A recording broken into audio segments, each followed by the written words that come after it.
Hi friends, ഇന്നത്തെ നോമ്പുതുറയ്ക്ക് ഉന്നക്കായാണ് ഉണ്ടാക്കാൻ പോകുന്നത്. അതിനുവേണ്ടി 4-5 ഏത്തപ്പഴം എടുത്ത് മൈക്രോവേവിൽ വെച്ചാണ് പുഴുങ്ങിയെടുത്തത്. ഇതിനുള്ള ഫില്ലിങ്ങിന് വേണ്ടി ശകലം നെയ്യ് ഒഴിച്ചതിന് ശേഷം അതിലേക്ക് അണ്ടിപ്പരിപ്പും മുന്തിരിയും തേങ്ങയുമാണ് ഫ്രൈ ചെയ്തെടുക്കുന്നത്. ശേഷം കുറച്ച് പഞ്ചസാരയും ചേർക്കാം. മധുരത്തിനനുസരിച്ച് പഞ്ചസാര ചേർക്കാം. 2-3 സ്പൂൺ പഞ്ചസാരയും ചേർക്കാം. മധുരത്തിന് ആവശ്യമായ പഞ്ചസാര ചേർക്കാം.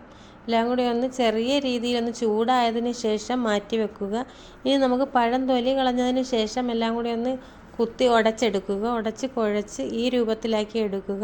അതിനുശേഷം 4-5 ഏലക്ക ചതച്ച് അതിലേക്ക് ഇടുക, ഒരു ഫ്ലേവറിന് വേണ്ടി. എന്നിട്ട് ഓരോ ഉരുളകളായി എടുത്ത് കൈയുടെ വെള്ളയിൽ എണ്ണ തടവിയതിന് ശേഷം ഇതേപോലെ പരത്തിയതിന് ശേഷം ഓരോ സ്പൂൺ ആ ഫില്ലിങ് അതിലേക്ക് വെക്കുക. വെച്ചൊന്ന് ഇതേപോലെ ഉരുട്ടിയെടുക്കുക. കയ്യിൽ ലേശം എണ്ണ പുരട്ടിയതിന് ശേഷം നല്ലതുപോലെ ഫില്ലിങ് ഒട്ടും പുറത്ത് വരാത്ത രീതിയിൽ വേണം ഇതുപോലെ ഉരുട്ടിയെടുക്കാൻ. നമുക്കിത് പെട്ടെന്ന് തന്നെ തയ്യാറാക്കാൻ പറ്റുന്ന ഒരു ഐറ്റമാണ്. ഇതേപോലെ എല്ലാം ഞാൻ ഉരുട്ടിയെടുത്തിട്ടുണ്ട്. എണ്ണ നല്ലതുപോലെ തിളച്ചതിന് ശേഷം ഓരോന്നായിട്ട് ഫ്രൈ ചെയ്തെടുക്കുക.